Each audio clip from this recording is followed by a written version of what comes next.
Hello everyone. இன்றைக்கி நம்ம பார்க்க போகிற டாபிக் என்னென்னா டயபெட்டிக் கீட்டோ அசிடோசிஸ்.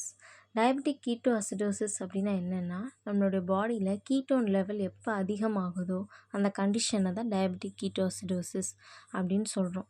நம்ம பாடி இன்சுலின் அப்படிங்கிறது செக்ரேட் பண்ணும். அது நம்ம மசில் செல்ஸ் எல்லாத்துக்குமே, டிஷ்யூஸ் எல்லாத்துலேயுமே போய் நமக்கு எனர்ஜியாக கொடுக்குது.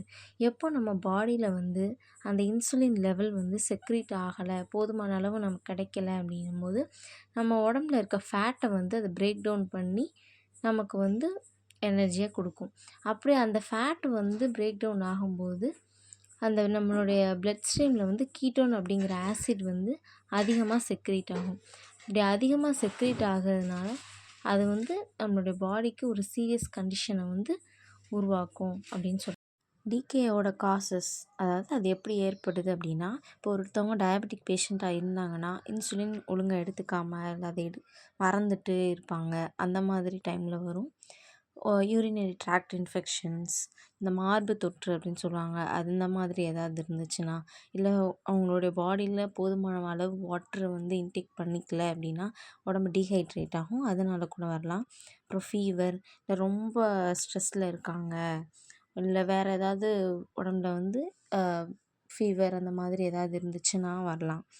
அதே மாதிரி சுகர் கண்டென்ட் ஃபுட்ஸ் எப்போ அவங்க அதிகமாக எடுத்துக்கிறாங்களோ அதுவும் ஒரு ரீசன். இதோட சிம்டம்ஸ் என்னென்னா, அவங்களுக்கு ரொம்ப தாகம் எடுத்துக்கிட்டே இருக்கும், தலைவலி ரொம்ப அதிகமாக இருக்கும், யூரினேஷன் அடிக்கடி போயிட்டே இருப்பாங்க, அவங்க உடம்பு ரொம்ப டயர்டாக ஃபீல் பண்ணுவாங்க, ரொம்ப வீக்காக இருப்பாங்க, அப்டாமினல் பெயின் இருக்கும், அவங்க ப்ரெத்தில் ஃப்ரூட்டி ஸ்மெல்லாக இருக்கும், அதே மாதிரி ரொம்ப ஃபாஸ்ட்டாக மூச்சு விடுற மாதிரி ஃபீல் பண்ணுவாங்க. டிகேக்கான ட்ரீட்மெண்ட் என்னென்னா, இன்சுலின் எடுத்துக்கிறது. இன்சுலின் எடுக்கிறது எதுக்கு ஹெல்ப் பண்ணுன்னா, நம்மளோட பிளட் சுகர் லெவலை கண்ட்ரோல் பண்ணி கீட்டோன் லெவலை குறைக்க ஹெல்ப் பண்ணுது. அதே மாதிரி நம்ம பாடியில் ஏதாவது டீஹைட்ரேஷன் ஆகிக்கிட்டே இருக்குது அப்படின்னும் போது ஐவி ஃப்ளூயிட்ஸ் யூஸ் பண்ணலாம். எலக்ட்ரோலைட் பேலன்ஸ்னால் பொட்டாசியம், சோடியம், வேறு ஏதாவது மினரல்ஸ் நம்ம பாடியில் எடுத்துகிட்டே இருக்கலாம். அது போக என்ன பண்ணலான்னா, வேறு ஏதாவது இன்ஃபெக்ஷன் இருக்கா, அது மித்த ஆர்கன்ஸ் எதுவும் ட்ரிகர் பண்ணுதா அப்படிங்கிறத செக் பண்ணிகிட்டே இருக்கணும். திரும்ப பிளட்டோட சுகர் லெவல் எந்த லெவலில் இருக்குது அப்படின்னு சொல்லிட்டு மானிட்டர் பண்ணிகிட்டே இருக்கிறது. டிகேஓட விளைவுகள், காம்ப்ளிகேஷன்ஸ் என்னென்னா, கிட்னி செயலிழந்துடும். ரெஸ்பிரேட்டரி டிஸ்ட்ரெஸ் அப்படின்னா மூச்சு ரொம்ப விடுறதே ரொம்ப கஷ்டமாக இருக்கும். அதுக்கப்புறம் செரிப்ரல் எடிமா அப்படின்னா பிரெயினுக்கு ரொம்ப ஒரு அழுத்தம் கொடுக்கும் அப்படின்னு சொல்கிறாங்க. இதெல்லாம் நம்ம உயிருக்கு ரொம்ப ஆபத்தாக இருக்கும். அதுதான் அதோட காம்ப்ளிகேஷன். டிகேக்கான ப்ரிவென்ஷன் என்னன்னா, டயபெட்டிக் பேஷண்ட்ஸ் கரெக்டாக அவங்களுடைய இன்சுலினை ப்ராப்பராக எடுத்துகிட்டே இருக்கணும்.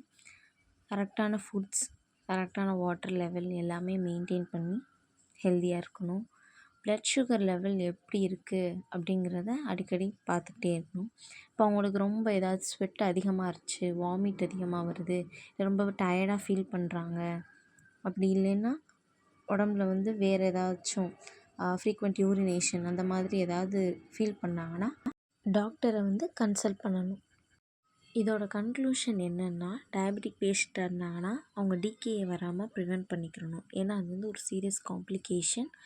அதனால் அவங்க ப்ராப்பராக இன்சுலின் எடுத்துக்கிட்டாங்க, டயட் மேனேஜ்மெண்ட் கரெக்டாக இருக்குது, நல்ல ஃபுட்ஸ் எடுத்துக்கிறாங்க, வாட்டர் இன்டேக் லெவல் கரெக்டாக இருக்குது, ஹைட்ரேட்டடாக வச்சுக்கிறாங்க பாடினா இந்த காம்ப்ளிகேஷன்லேருந்து அவங்கள ப்ரிவெண்ட் பண்ணிக்கலாம்.